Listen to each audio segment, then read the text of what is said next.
Bonjour à tous. Donc, je reviens. Voilà. Et je reviens avec une nouvelle vidéo. Comme vous le lirez en dessous, voilà, c'est toujours bien montré.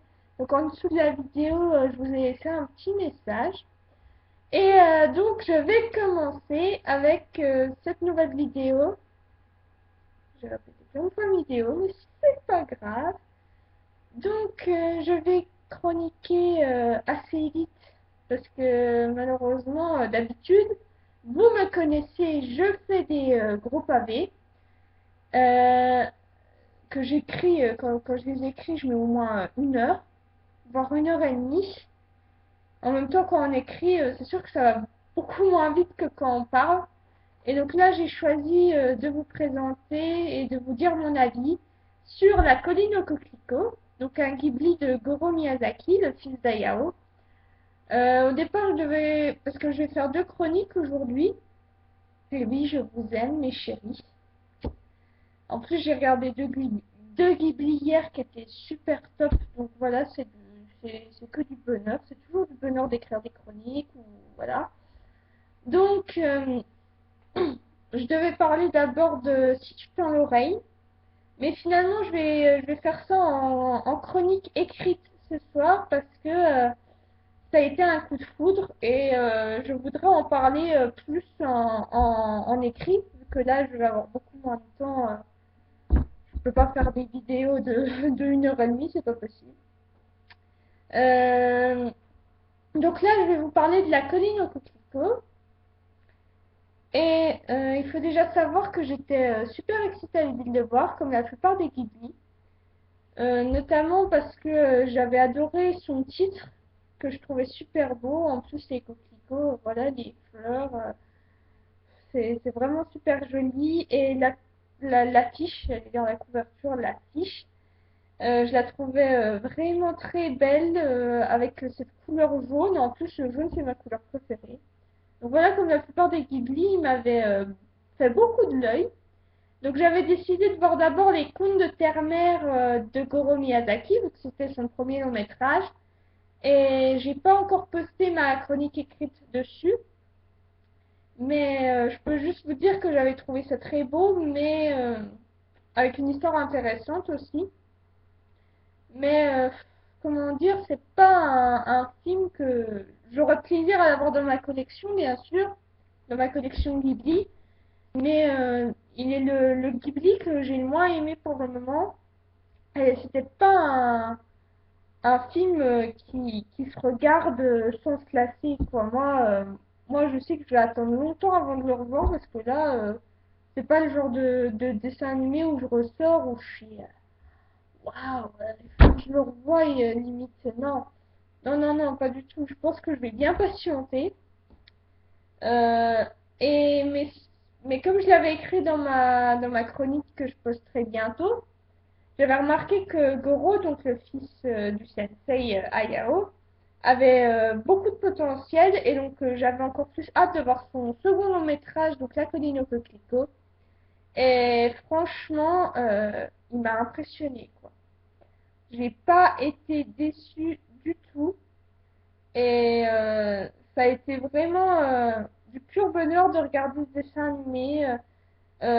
J'avais déjà reproché au conte de Terre-Mère parce que j'ai pas pu m'empêcher de comparer les deux, voilà, même si l'histoire n'a rien à voir. C'était du même réalisateur et c'était surtout de voir les progrès qu'il avait fait depuis 2007 et son premier long métrage. Et là, j'avoue qu'il y a une nette amélioration, quoi. Ça crève les yeux. Et déjà rien qu'au niveau du graphisme, on remarque tout de suite que les dessins sont beaucoup plus perfectionnés, beaucoup mieux faits. C'est vraiment des beaux dessins dignes d'un long métrage d'Hayao, de son père. Et comme je l'avais dit dans ma chronique des contes de Terre-Mère, j'avais trouvé le graphisme assez bof. On voyait que le film d'animation avait été fait très rapidement. En 8 mois, c'était bouclé, quoi. C'est un film d'animation, ça prend beaucoup plus longtemps que ça pour le faire, surtout avec tous les dessins. Et là, c'est du pur bonheur visuel, c'est magnifique, on est ébloui. Donc certes, contrairement à la plupart des Ghibli, il n'y a pas de... Enfin, il y a de la magie, mais pas de la magie du genre fantastique, créature fantastique, du style les loups géants dans Princesse Mononoke, ou, euh, ou dans le voyage de Chihiro, on a des tonnes de créatures, d'esprits, etc. Là, la magie, elle émane de la magnifique histoire d'amour qu'on nous offre. Et c'est dans un milieu contemporain, enfin, c'est dans les années 60 en plus. Je suis passionnée des années 60, donc ça a été le paradis pour moi. C'était ça aussi qui m'attirait dans ce film, parce qu'on est en 1963 et on est avec des lycéens, on les soutient, on voit des garçons et des filles aussi, ils sont aidés par les filles, ils défendent une cause noble. Franchement, ils se battent pour leur fraternité.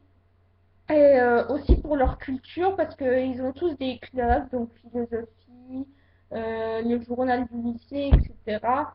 Et on voit qu'ils se battent pour la culture aussi. Et pour moi, c'est le plus noble des combats, de se battre pour son intelligence, pour ses valeurs. Et franchement, on les soutient, on est à fond avec eux. Et ça fait plaisir de voir des garçons comme ça. Parce que moi, à mon lycée, bah, ils sont bien gentils, mais ils sont un peu stupides sur les bords. Je vais peut-être paraître médisante à dire ça, mais c'est vrai, ils auraient jamais fait des choses comme ça. Et là, on voit des garçons, ils sont à 100% dans leur projet, donc franchement, c'est une magnifique histoire.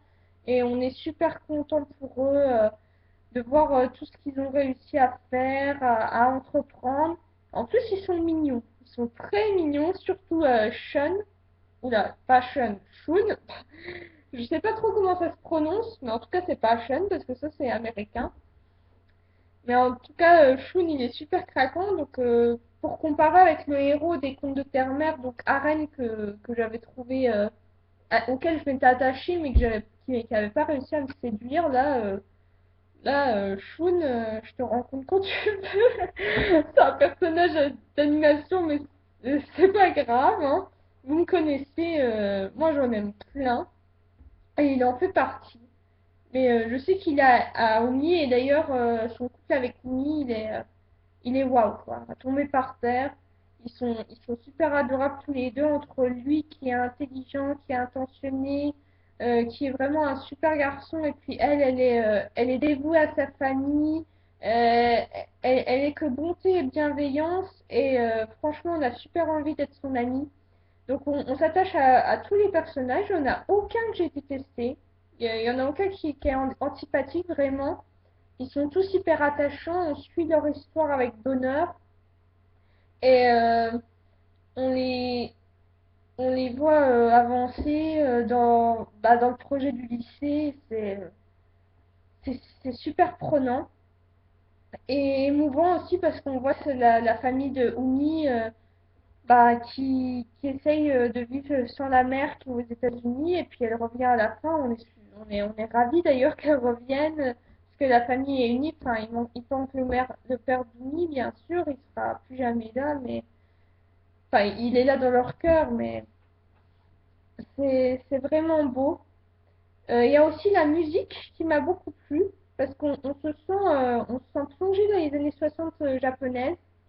On a de la musique japonaise, c'est de la pop, mais japonais, enfin, c'est de la pop des années 60. Et je suis fan, voilà, donc j'aimerais beaucoup écouter d'autres chansons des années 60 du Japon parce que franchement, c'est top, moi j'adore. Sinon aussi, j'avais pas lu le résumé avant de voir le film et j'ai bien fait parce que finalement, je me suis pas du tout attendue à cette histoire-là. Je m'attendais bien sûr à une histoire d'amour lorsqu'on voit les deux beaux jeunes jours sur l'affiche, on se dit tout de suite, oh, ça va être trop mignon, il va y avoir une histoire d'amour. Et, mais quand même, je m'attendais pas du tout à ce qui allait arriver. Ça m'est tombé dessus. Et vraiment, j'ai ressenti énormément de compassion et de chagrin pour les personnages parce que je me suis dit, mais non, c'est pas possible ce qui que ce qui leur arrive, je vais pas vous dire c'est quoi. Vous le découvrirez vous-même. Et je me suis dit, c'est pas possible ce qui leur arrive là, c'est pas vrai, il y a tout qui va s'arranger. Et effectivement, j'étais folle de joie parce que la fin, elle est super belle, quoi. C'est la fin vraiment qu'il fallait. Et je pense que pour certains, elle va peut-être sembler prévisible et peut-être même un peu trop happy ending. Mais moi, ça me convient super bien. Parce que quand même, j'ai cru jusqu'au bout que ça allait finir tragiquement, quoi. Et j'ai même versé des larmes lorsqu'Umi fait sa déclaration à Shun, lorsqu'elle lui dit ses sentiments, et je me suis dit, si ça se trouve, ils pourront jamais être ensemble. Donc il faut que vous regardiez le film pour découvrir pourquoi. Et pour conclure, avec ce film, bah, j'ai pas besoin de vous faire un dessin. Je pense que mes mots vont largement suffire. Donc c'est peut-être pas un coup de foudre. Je peux pas en avoir tout le temps non plus. Il y a ce petit quelque chose d'indescriptible qu'il faut. Mais c'est un gros coup de cœur. Et pour bien résumer mon avis, c'est beau, c'est magnifique, c'est prenant. C'est bien fait, c'est un dessin animé que je serais ravie de posséder dans ma collection comme la plupart des Ghibli. C'est un film digne d'un Hayao Miyazaki. Voilà. Et d'ailleurs, je suis ravie que lui, il ait participé en tant que scénariste. C'est vraiment génial. D'ailleurs, aussi, j'aimerais beaucoup lire le manga qui a été, enfin le manga d'origine que Hayao a adapté. Et dans les anecdotes, si vous les avez lues, et j'espère que oui, vous remarquerez que Goyo, Goro est très attaché à ce manga parce que quand il était collégien, il le lisait en vacances d'été. Et je trouve ça super beau que ce soit lui du coup qui ait réalisé la colline au coquelicot parce que c'est quelque chose qui l'a marqué et je trouve ça très respectable de sa part. Et donc, vraiment, même si vous n'aimez pas les films d'animation japonais, vous loupez quelque chose. Et je suis navrée pour vous. Mais celui-là, il faut le voir. Enfin, je vous dis, tous les autres, il faut le voir. Mais celui-là, vraiment, il est unique comme les autres. Il est pas comme les autres. Enfin, si. Mais tous les Ghibli sont géniaux. Alors, il m'énerve à la fin. Il m'énerve. Je peux rien leur reprocher. J'arrive pas. C'est trop dur. Et donc, ce que je peux aussi noter, c'est que Goyo a fait vraiment. Mais je vais arrêter avec mes Goyo, j'en ai marre. Goro a fait vraiment des progrès spectaculaires par rapport au conte de Terre-Mère. Et je serais enchantée de voir la série animée qu'il a réalisée pour Ghibli. Oui, une série animée. En plus, j'en ai jamais vu de Ghibli, donc voilà, j'ai hâte de voir ça. Je sais plus c'est quoi le titre, mais je vais regarder.